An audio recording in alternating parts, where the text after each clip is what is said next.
We got no sound. Ron, can you hear me? Just a moment. How about now? Can you hear me now? Now we gotcha.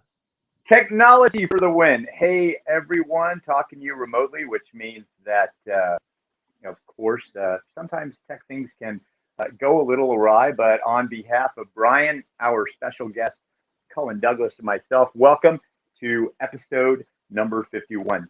If you missed last week's episode or you're new to the Three Dads Talk theme park universe, please check us out on Facebook and Instagram. Be sure to like and comment and tell your friends. And, if you don't like us, just keep that to yourself.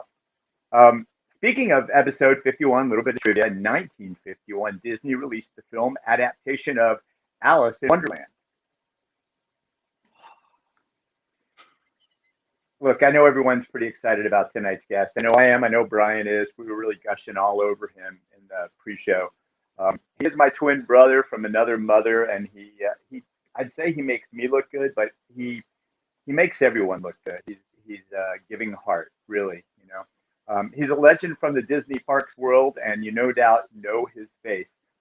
He's going to be here to talk to you about his Disney experience as a writer and a performer, and he's going to talk about the documentary that he directed and just released called Billy Flanagan, the Happiest Man on Earth. Ladies and gentlemen, please a warm welcome to Cullen Douglas.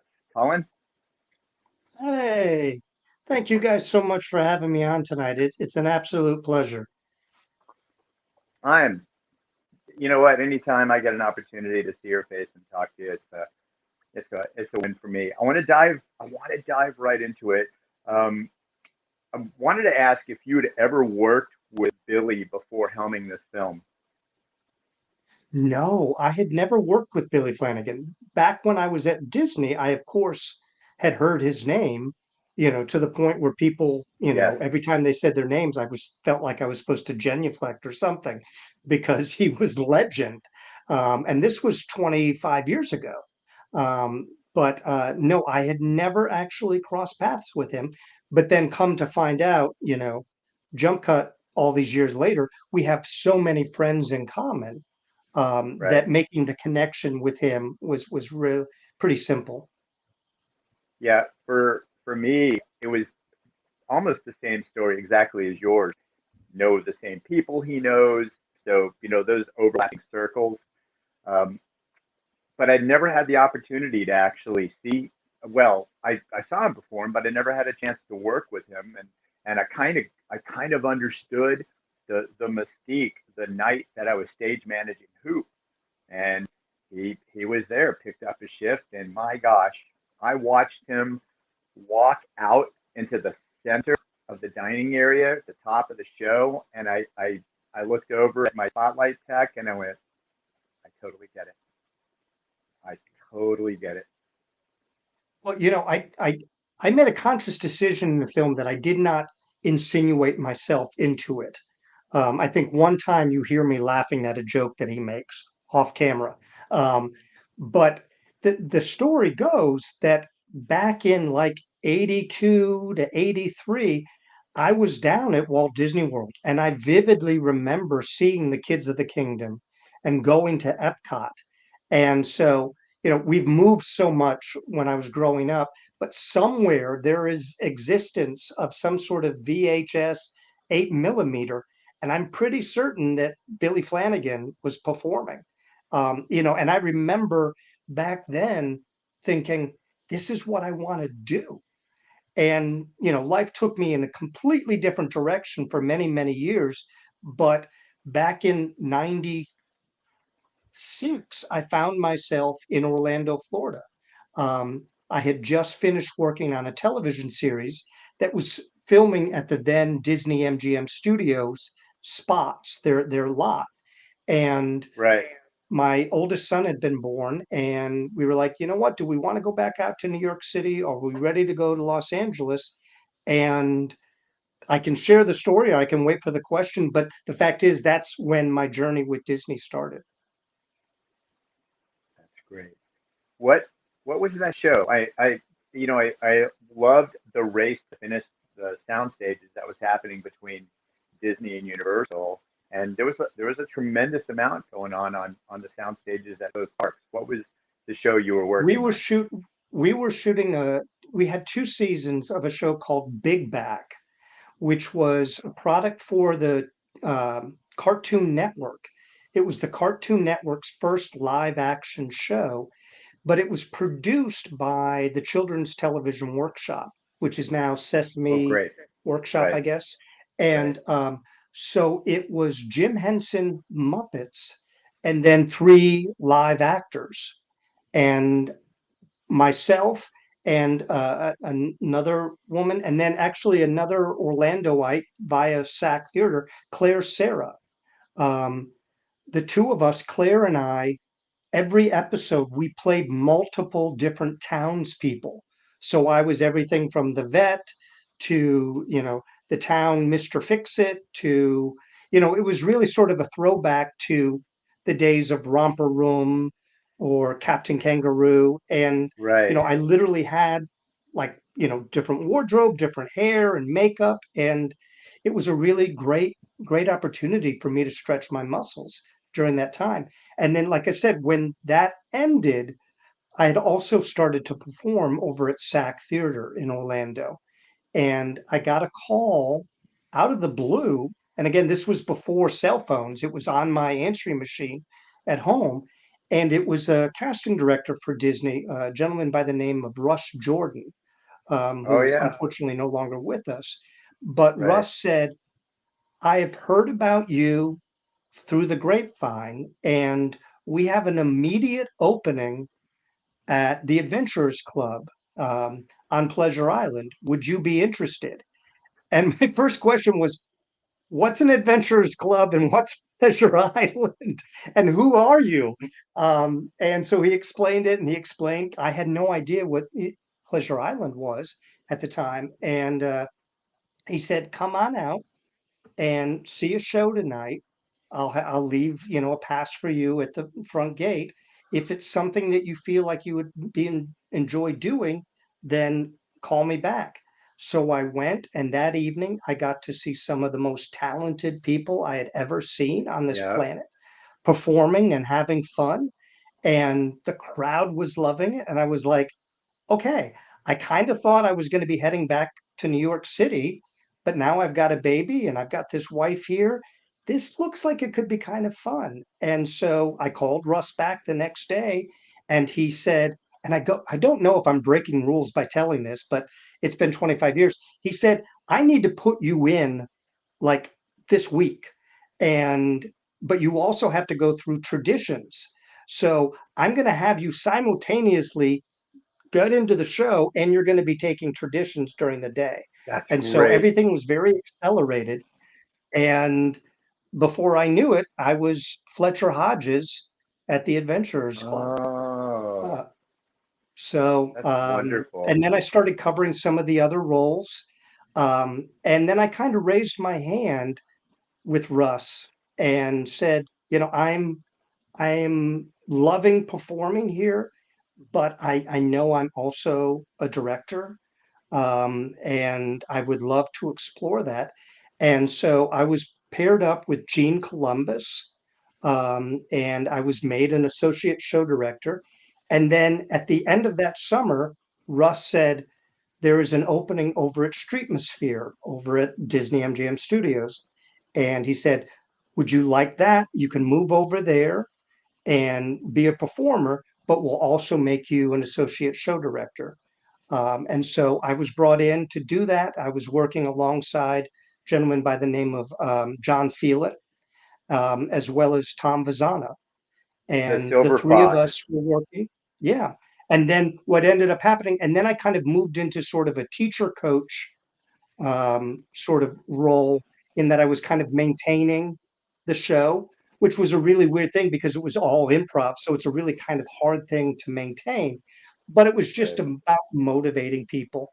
And I have to tell you, the people that I worked with, both out at Disney MGM Studios as well as over the Adventurers Club, they are by and far some of the most talented humans I have ever worked with in my entire career. It's just And I think that that was something that I wanted to say with the film was these are people who could be performing and entertaining you in any venue, anywhere in the world. They could be on television, they could be in film, they could be on Broadway, they could be performing on the West End. They are making the conscious choice to work here for Walt Disney Right. World. And I really wanted people who watch the film who don't necessarily, have a background in performing to recognize that this is these people make their lives here. They've raised families. They've, have built their careers and they're working for Disney. And it was such an honor to be able to tell not only Billy's story, but shine the light on all of those live performers who work out there at the parks. Because again, the talent is just I mean, I'm so happy, honestly, that some folks have decided to stay in that market because they would put me out of work if they came out here to Los Angeles. It would be like, okay, I'm done. Seriously. It's a great point that you make, though. The world class level performances. I've seen it like you at the parks. I've seen it at Renaissance festivals, and it's a thing that people never realize that some of the most amazing performers in the world. And we know, again, it's that almost Venn diagram circle thing. We know a bunch of the same people, and I remember seeing Andrea Canny and Judy Peterson at the Adventurers Club, and it didn't click until one day at Lights Motors Action. I realized that these people, I've seen these people before. You don't really sometimes in the role understand how greatly they shine. So pretty pretty Right. amazing experience. Um, what what brought you uh, what brought you specifically to this project of telling Billy's story? And something I think is amazing. I don't think it gives anything away about the film. I think if he's not he's one of the longest contracted performers in the Walt Disney World Resort over 4 decades as a performer there. Yeah, Billy is the longest continually contracted performer in Walt Disney World history. Um, Right. and I'm actually checking right now. Uh, he actually almost he's also, and this is unconfirmed, but I'm going to confirm this shortly. He is the longest contracted equity performer in the entire United States. The That's fact that he has amazing. been working for 40 years. I mean, again, you've got people on Broadway who've been doing, say, Phantom of the Opera or, were Uh-huh. doing Cats for years. None of them were doing it for 40 years. There's Nope. nobody. There is nobody who's been performing that long under a contract like that. And the thing is, every single year, Billy has to go in and, as they talk about in the film, kind of say, okay, is there a contract for me? And the thing that's so amazing to me now that is, again, not only a testament to Billy and his tenacity, but the people that are there sitting on the other side of the table, they weren't even born when Billy started performing at Disney. Yep. His Yep. last contract talk, when they gave him his 41st annual contract. He said, this makes my 41st contract. And the two people in the room, they were like, what? You've been here for, they had no idea that he had been there for Right. that long. From if it were I feel like he's got to have a plaque somewhere. So I figured, you know what? I'm going to go ahead and make a movie. Um, He deserves a and that's window really what on Main happened. Street.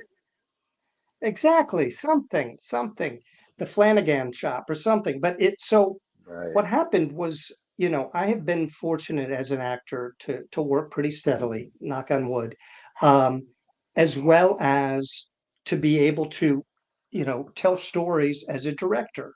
And I've dipped my toe into the pool, so to speak, with narratives. And when the industry shut down because of the pandemic, I was left without the ability to tell stories. And it really started to wear on me. It was like, I need that creative outlet. And so I started to see on Facebook friends talking about getting planogrammed. And I Right. reached out to people like Andrea and Sheila Ward and Graham Murphy and a lot of other friends from back in the day saying, "What's a flanogram and do I want one? Is it a good thing?" And they were like, "Yes, it is. It's Billy Flanagan. He's riding his bike and he's delivering these little singing and dancing telegrams." And so I thought, oh my gosh, here's this guy who doesn't have a stage, but he's finding a way to still perform and brighten people's lives. And this small little act of kindness during these really dark times. I mean, I don't know about you guys, but I mean, we were hunkered down out here in Los Angeles, and Yes. it was like, Yes. guys, this may be it. We don't know what the thing. I mean, we were worried about whether we were going to have food and toilet paper. We really did not. This was, obviously before the vaccination, and we just didn't know what this thing was. And so I reached out to my producing partner, Randy Goodwin, and said, I think there's a little feel good short film that we could do here about this performer down in Florida who's doing these singing and dancing telegrams. I said it would just be a real fun thing. We could throw it up onto the internet and just kind of share a little magic and a little joy. And so I reached out to Billy and we started talking. And in talking to Billy and realizing not only had he been contracted at that point for 39 years consecutively with the Walt Disney World Organization, he had built his family and his life and his career down there in Orlando. And then he had made the decision a few years ago. And at this point, I'm honestly not worried about any spoilers of the film. The fact is that Billy decided that he needed to come out, and Right. he decided to live his truth, and it ended his marriage. And his family needed healing, and they were still kind of licking their wounds. And I thought to myself, well, this might give these folks an opportunity to kind of talk things out and put things in perspective without thinking, honestly, at that point, that the film might not even see the light of day. It was just a way for me to stay artistically, engaged. And Right. through a bigger universe than um, the fact is I shared the rough cut with Billy, and he was able to get all of his adult children as well as his ex-wife Karen to watch it together in his house. Oh And gosh. Billy called me and Randy after the screening and said, "You guys, this film is healing my family. We're talking about things we haven't talked about ever." And I think it was because I was able to create that healthy distance for them that they almost became characters in the film, to kind of look at their lives from a different perspective, and they recognized that there was still a whole lot of love between them.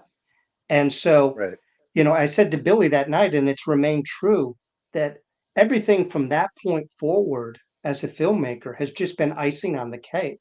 The fact that we found a distributor so quickly, the fact that, we're now trending on iTunes, all of those types of things, they all kind of pale in comparison that I was able to create something, a piece of art that helped a little bit. And again, that's not just on me, that's on every single artist who lent their talents to telling that story.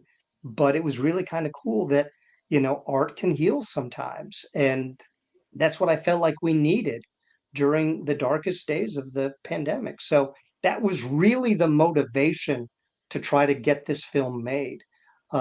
Because I had no business directing a documentary. I am, like I said, I'm first and foremost an actor. But I knew that I could tell stories. And I knew that if I surrounded myself with some really incredibly talented individuals who were all at the top of their own individual games, that I might be able to make something pretty special. And I think we did. I had a chance to see an early cut of the film, and I was um, I was blown away. It really does tell the story so nicely, and it flows so naturally. You you I mean, you can't say you have no business. But to me, I remember early in my film career, I was asking about your producing, and I had someone walk up and you know what a producer is? And I said, I have no idea. It's somebody who calls themselves a producer. Wow. And so that's it, man. You saw you know about telling stories. You understand how important it is to tell a story, how to stitch things together, and and the film has become its own character because it's got all these individuals, and it's a really heartwarming thing to listen to everybody speak about him. And yeah, you're right. I feel like he could franchise the Flanagram. Well, what I really wanted to do in a real base level, which is a really good thing to try to achieve, was I wanted the film. Again, the parks were closed during this time when I was Right. performing. So Yeah. I had access to all of these people to be able to tell me about their stories about Billy.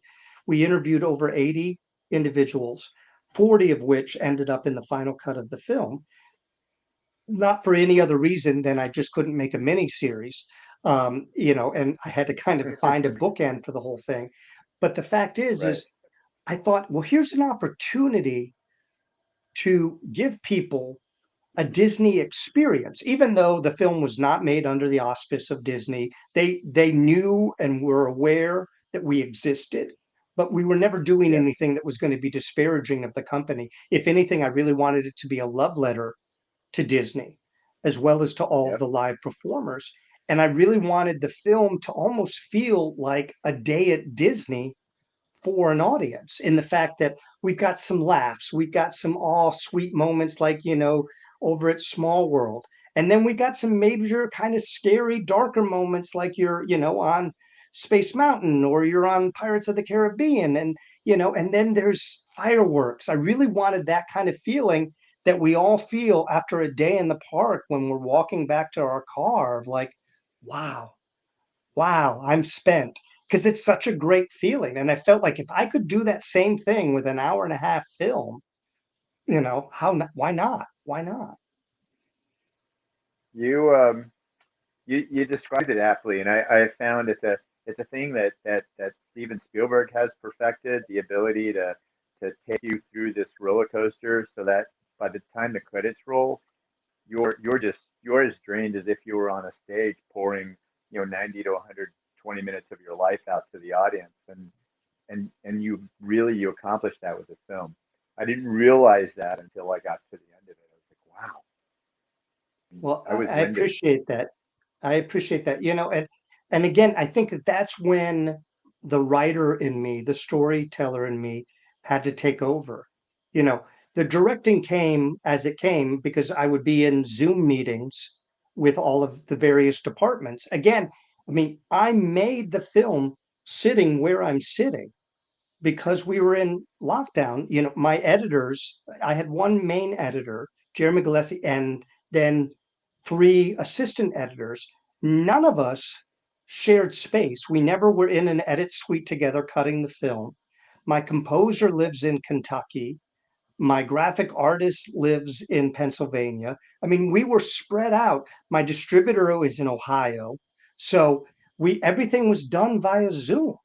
And there were times where I was in meetings and somebody would ask a question. I would be waiting for somebody to answer it. And I go, oh, that's right. I'm the director. I have to answer that question. Okay. So that kind of came along. But the storytelling, it came pretty naturally. Once I realized the story that I wanted to tell with Billy, it started to very easily fall into place for me. And I was able to find the narrative.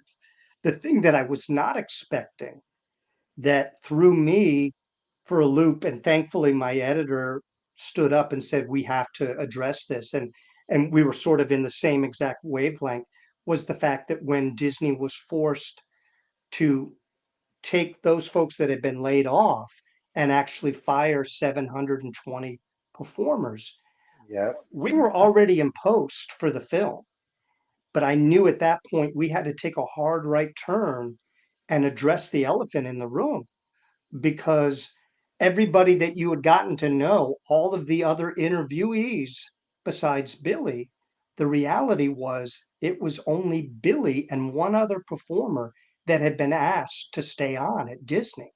And so everyone else had been let go. And so I felt Wow. like I needed to circle back. And the thing that was just so endearing and such a testament, I think, to the Disney culture and the brand was that when I circled back to folks like Don Lampkin and Jen Warren and Hannah Laird, Hmm. who kind of became our sub-heroes of the film as we tell Billy's story, every single one of those individuals said in the wrap-up that, I understand this is a business. Disney had to make some really tough, hard choices.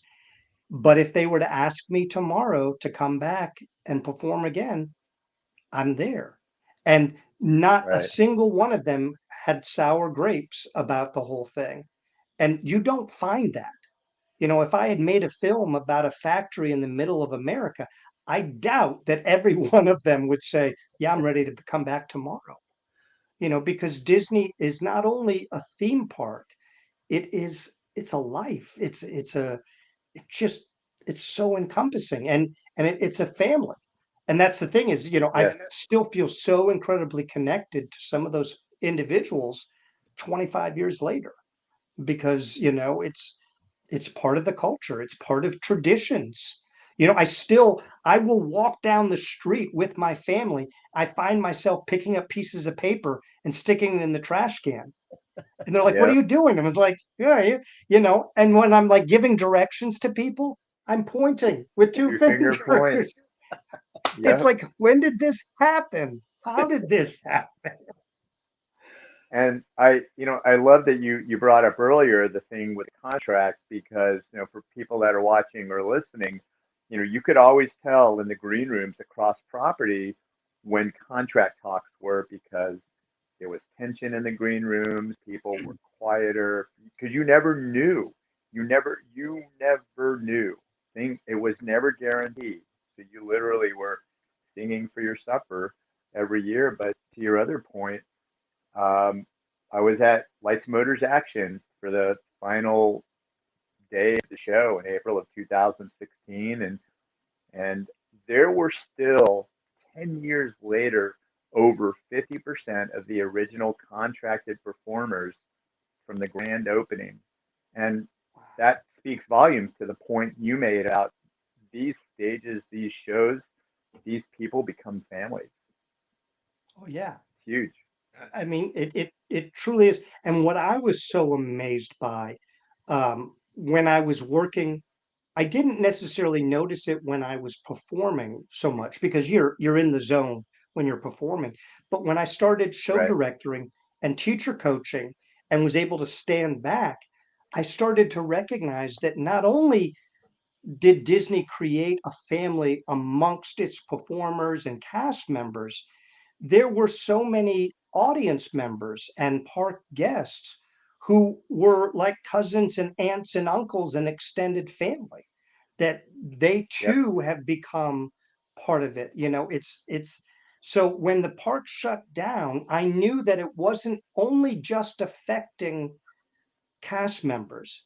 I knew that there were a lot of people. I mean, out at the Adventurers Club, we had regulars, as I'm sure a lot of Yes. venues out on property do, you know, and there were Guilty as people charged. every night they would get to the Adventurers Club before I would even, Yes. I would be walking in, in my street clothes before I had, become my character for the evening. And I'd pass them and they'd like, I'll see you in a half hour and be like, oh, hi. It was a very strange sensation, you know? So It Cullen, was. I got to I just really wanted to quickly say, the Adventurers Club, very magical. I didn't yet when it first opened along PI Pleasure Island. I didn't yet live up here in Orlando, and my brother and I, we would make a pilgrimage, typically on Thursday nights, sometimes on weekends. We got annual passes. Lived in South Florida at the time, but man, we had to be a part of that place, and we were those people that you're talking about. We'd show up, couldn't care about the other clubs, couldn't care about mannequins, whatever. We needed to be here. This is where everything is happening. it became the center of our universe. Sorry, Brian, go ahead. No, no worries, no worries, Cullen. Amazing stuff tonight, and I can't thank you enough for coming on and being with us. But I have to ask, you talk about how Disney creates that family, and it really does at every level. My daughter and I started going to Disney in 2012. We had the opportunity to meet Ron after a couple years. We have a tradition of thanking cast members and giving out little cards to all the cast members that work. And that's how we met Ron, which was a very cool experience. And Ron has now become like family to me. And as I know, you will have those feelings for Ron as well. Now, he's no Billy, but he is he he is an amazing person, and you know that. And you guys actually have some very unique history We between yourselves. do. We do. And I would love to talk about this. Ron and and correct me if I'm wrong, Ron, I don't ever remember working together. Um, when I was out there at Disney, I knew the name. I remember hearing the name and things like that. Um, but you'll have to figure. I think it was maybe 2000. Uh, what year was it? 2008, 2009? Oh I'm not gosh, sure. Um, I think it was. I I was living out here. What year was it, Ron? I feel like it was earlier than that. Hang on, let me. It may have been. It may have been. I'll It may have check been while. 2000. It could have been earlier. At any rate, I had gotten cast in a film out here in Los Angeles, and my agent said, "Okay." They called me and they said, "You got the role." And eh, and I was like, well, this is fantastic. This is great. And they said, and are you okay? Because it shoots for 6 weeks down in Orlando. And I went, oh, well, this is really good. This is really, really good. And so I went down there, and the character I was playing had a number of stunts that he had to do. And the stunt coordinator took my measurements and my hair coloring or lack thereof and all that kind of stuff. And one day this incredible stuntman walked onto set, and it was Ron Fox. And it was like looking into a bit of a mirror. And it was kind of exciting because Ron, being such an incredible performer himself, he picked up on all of my little Cullenisms and picked up on the character as well. And so, when we were both in costume, if he was walking around and I was walking around or whatever, if we had our backs to people or even at a distance, people wouldn't know who was who. And so I have been very fortunate that in my career since that point moving forward, Ron has become my stunt double for a number of different projects over the years. The last time that we were able to work together, um, I was I had gotten cast in Steven Spielberg's reboot of Amazing Stories that he did for Apple TV, and so as soon as I was cast, I read the script and I saw that, there were stunts involved. And I immediately reached out to the production and said, you guys are going to have to double me. I know a double. Let's see if he's available. And then lo and behold, the next thing I know, Ron's in Atlanta with me and we're having dinner at this amazing little Italian restaurant. And Yes. there Oh we my are gosh. Yes. in his room. I got to tell one funny story. Oh, Ron, this can is I tell what the I'm story talking about what for. happened? We need fuel. Come on, Cullen. Give us some good ones. Okay. Well, no, but this was really really a fun. I mean, again, there were so many things. I was thinking about this before we got on tonight. You know, uh, I was working on a film kind of that was coexisting with Billy Flanagan that has since gone, you know, to where films go and never to be seen again. So that project unfortunately was put to bed. But I'm involved in another project now that, I had reached out to Ron to be the stunt coordinator on because I was going to be in the film and obviously needed a double as well.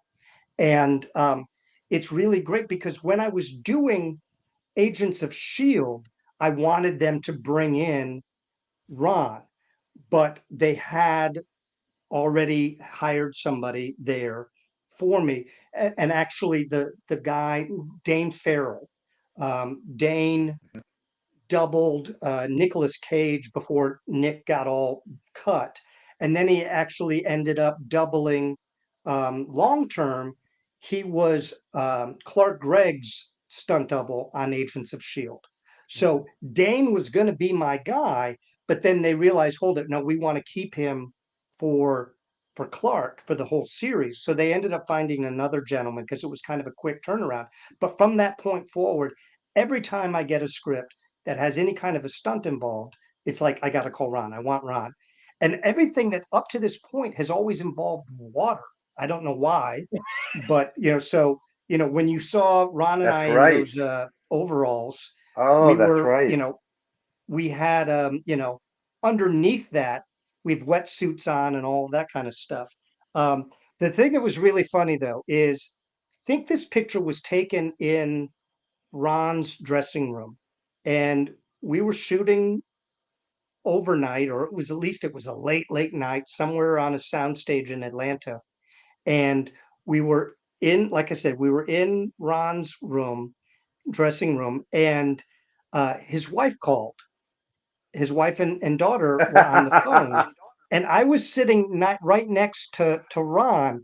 And so Ron's talking to them, he's FaceTiming them, and he acted as if he like was sneezing, and he was like, and he moved the camera and the phone down, and then I picked it up and I brought it back up and I continued the conversation. And seeing their faces, because they continued for a second, and then they were like what? Because they had no idea that I was sitting there. So I don't know if that story translates, but I see you laughing, so I'm hopefully it does. No, But it was very funny for the two of us that you know, we were I able to love, sort of punk his wife a little bit. I Because love knowing. that other picture that you showed of Ron and I with my wife in the middle, that was actually, and now I'm telling real tales here. That picture, yeah. I made a Christmas card out of that, and I sent it to friends, and it said, "Happy holidays. Look what Rachel got for Christmas." And so, it's like- and she's like, "No, thank you. I don't need two of you." So, Yeah, I mean, knowing Ron, two of Ron would be a difficult challenge. So, exactly. but That's exactly it. we love him, and like again, what an education you brought to the table tonight, and what a great piece of art, and a great story being told. And I love the way that it has unfolded into doing so much more than what you initially had thought.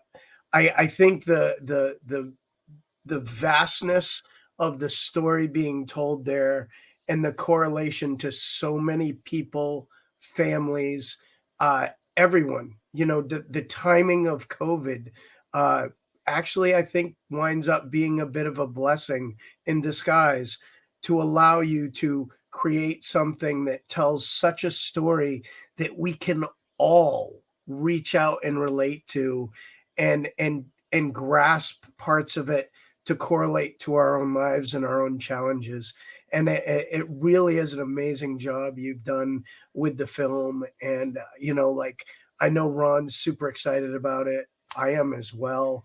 I told you a little bit beforehand, the fact that you were in Agents of S.H.I.E.L.D. had my daughter just giddy. She loves the character you played, Edison Poe, for those that may not know. But you really have just done something that I think is going to be really special, and maybe even more special than you realize. I think, this film is going to have the opportunity to change families' lives across the country. And that's a huge accomplishment for you. And I know you've got a well-established career and you've done a lot of things in your life, but this is a very heartfelt, uh, very passionate project that you can see in the way you talk about it, that I have nothing but the happiest of thoughts and wishes for you, because I think this is just So an amazing thing you've done.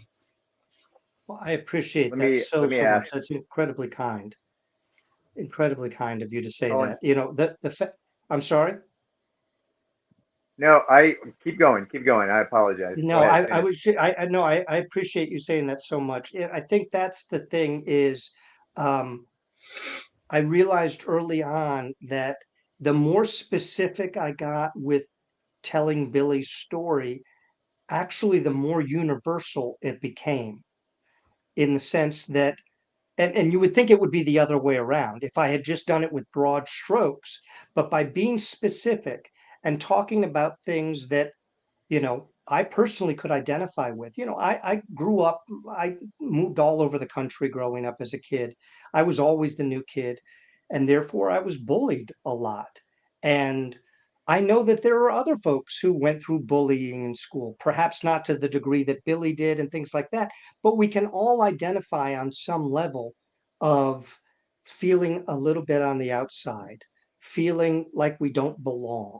And I think it was a journey for Billy in such a way that coming to Disney, he found his people.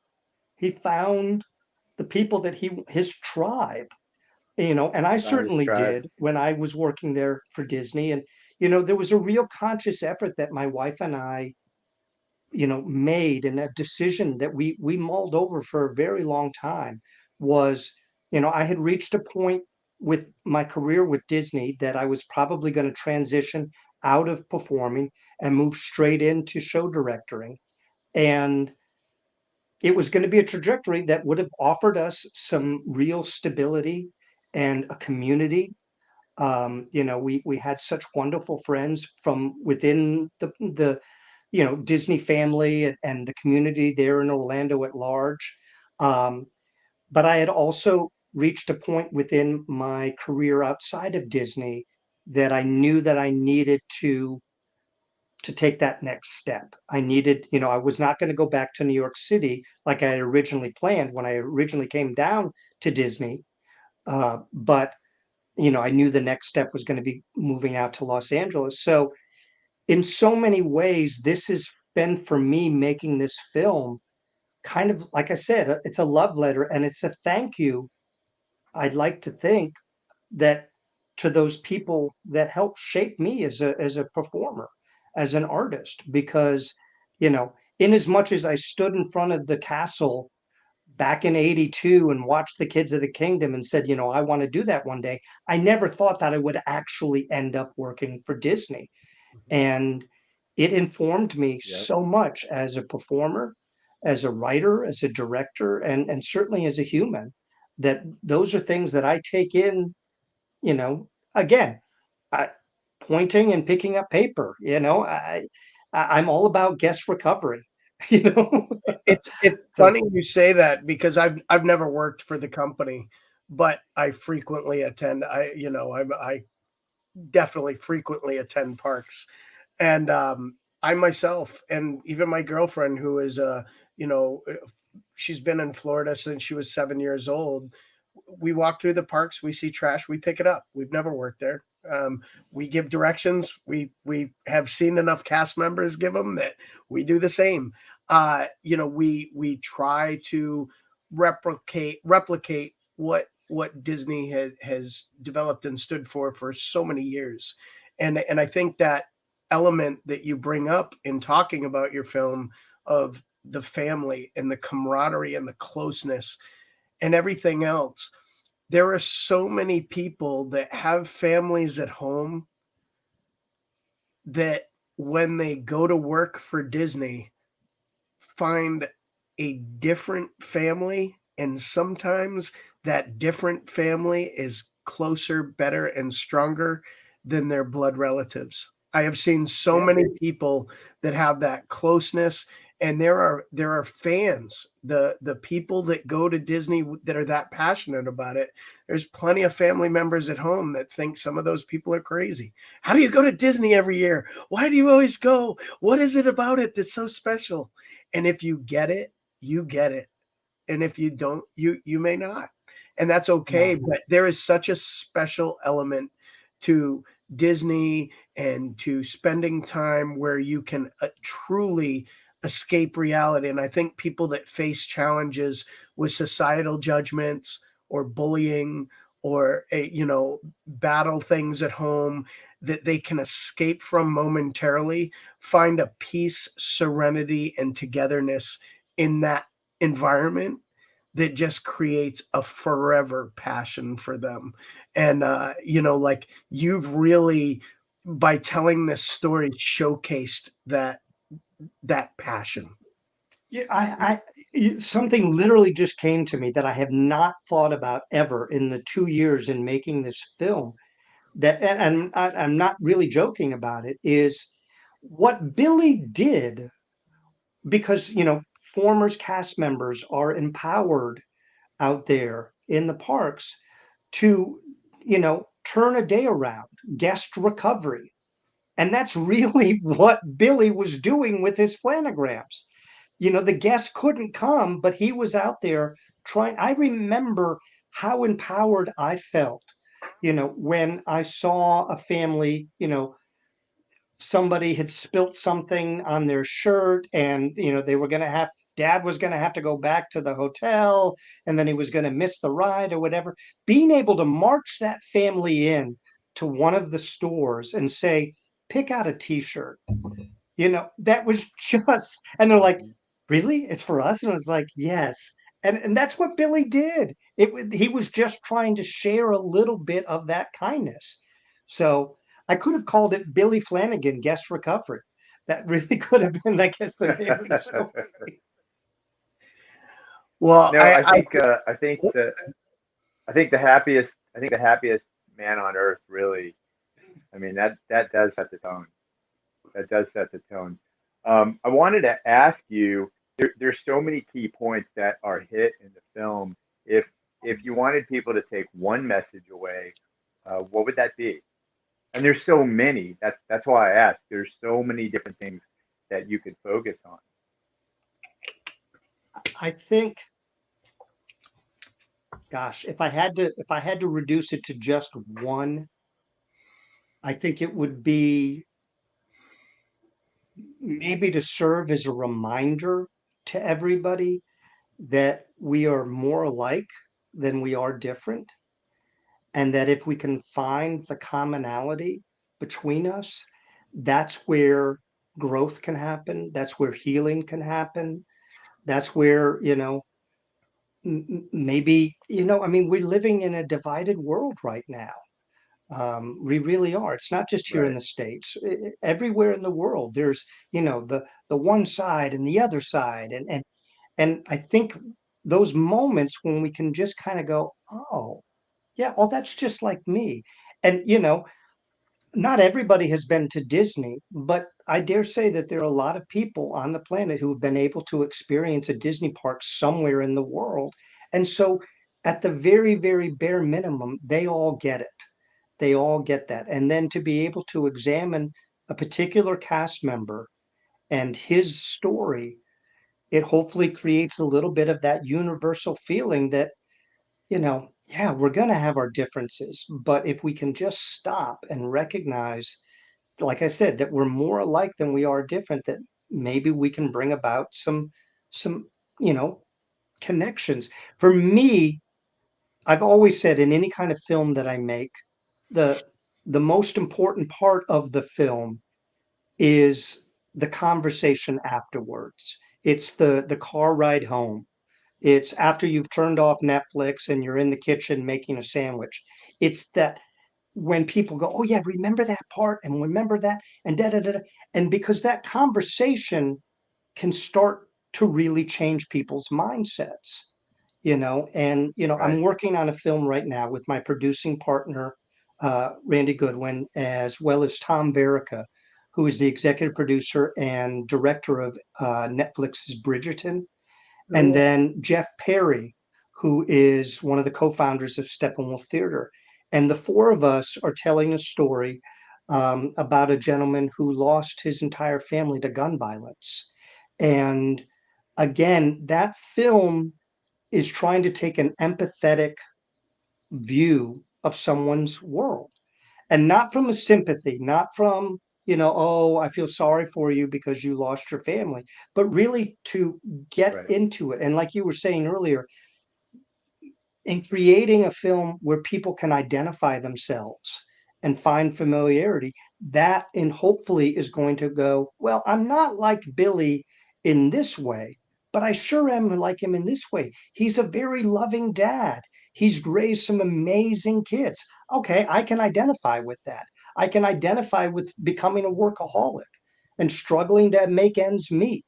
All of those types of things, those become universal tropes that we can all kind of hopefully grab onto. So did that answer your question? No, it did. It did. And so to that point, I'm glad you brought up Netflix because I wanted to ask if someone wants to watch Billy Flanagan, the happiest man on earth, where could they do it?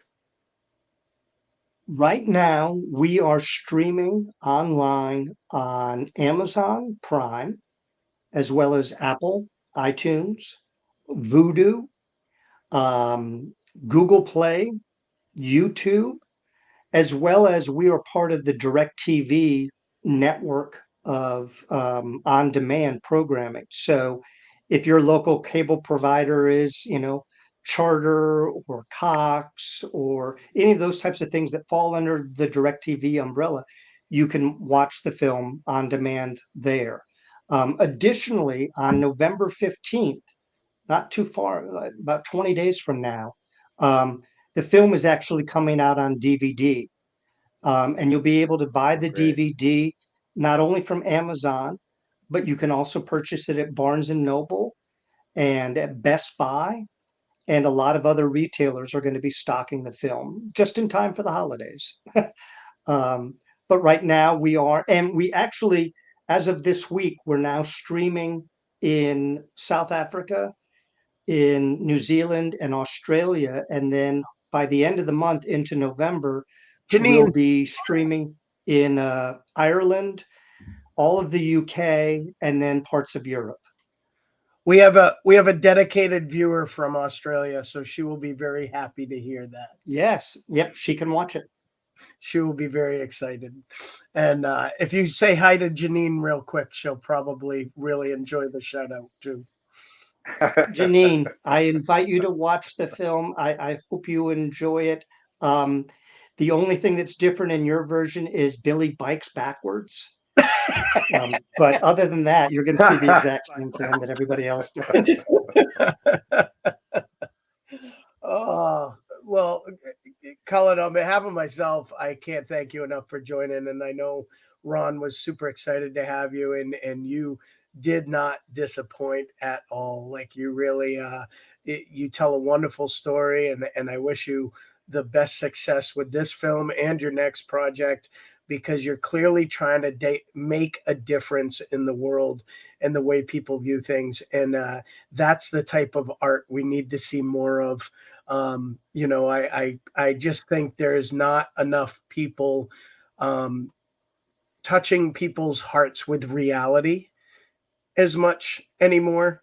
And it's something we need to remember how to do and share that kindness and be respectful and all those things that we preach on this show on behavior in the parks from guests and cast members and everything else that has slipped a little over the years, and we want to see it come back.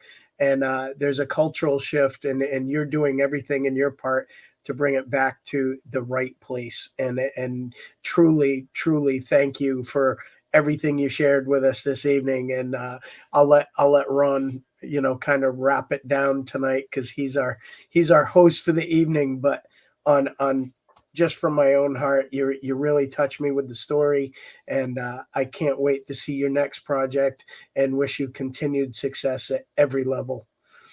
And Thank you I'll so tell you, much. you are slightly better looking than Ron.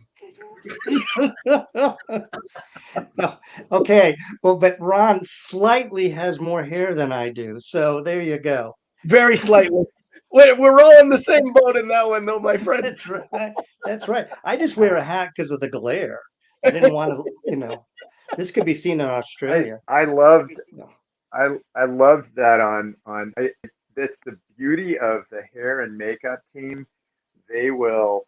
It's like I'll get a call. I remember getting a call from you once. She was like, you said, "Hey, do you have facial hair?" And I went, "Yep." You went, "Don't shave it." And I went, "Oh, okay." You're like, I'll call you in a couple of weeks.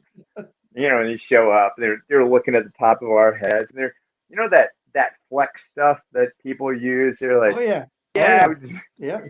Yeah. It's awesome. Man, this Cullen, this was an enormous treat. I know, everybody out there watching and listening. Cullen really had to carve time out of his day to make the show tonight because he flies to location tomorrow, where he's going to be working on a project. So he was, all during the day, I was checking in with him. He's like, "Yeah, I haven't forgotten about you. I'm just trying to get all the things I need to get done now." Um, and this was a Yeah. real thrill. I can't for a moment even imagine anyone else directing this film. Your compassionate heart told the story that had to be told. Well, thank you. Thank you guys both so, so much. And again, I'm the mouthpiece beside Billy for the film, but it was a collaborative effort. If I did something right, I surrounded myself with incredibly talented people to help me tell the story. And you know, being able to share it with you guys and knowing what you guys are doing with your show, it's just an extension. And I think, like, we were saying, sometimes it can feel overpowering sometimes that, how can I make a difference? You know, is my vote going to count? Well, the fact is if you go out there and do it, chances are somebody's going to pick up on it. And, as we joke, when the three of us are walking down the street and we pick up this piece of paper just because it's ingrained in us, chances are somebody's going to see Yep. that and they might do it again. And, at the end of the day, if the street's a little bit cleaner because we just wanted it to be clean, that's not a bad thing, So No. I can't thank you guys No. enough for giving me the platform to talk about something that I'm obviously excited and passionate about. I invite your watchers and listeners to go and hopefully experience the film for themselves. If they enjoy it, I would love for them to leave a review because that certainly helps us in our algorithms and things like that. But even if they don't, if they just watch it and make an evening of it, then I thank them from the bottom of my heart because that's what we want to do. We want to share art. So thank you guys. Thank you so, so much. Yep. No, thank you. Absolutely, folks. You heard it. You heard it from Cullen Douglas. Want to thank you for tuning in and listening. We don't yet know all the details for next week, but we promise it's going to be a great show. It's going to have pretty heavy shoes to lift and fill after tonight's episode. Cullen, thank you very much. Brian, as always, great seeing your face as well. Folks, we'll see you next week.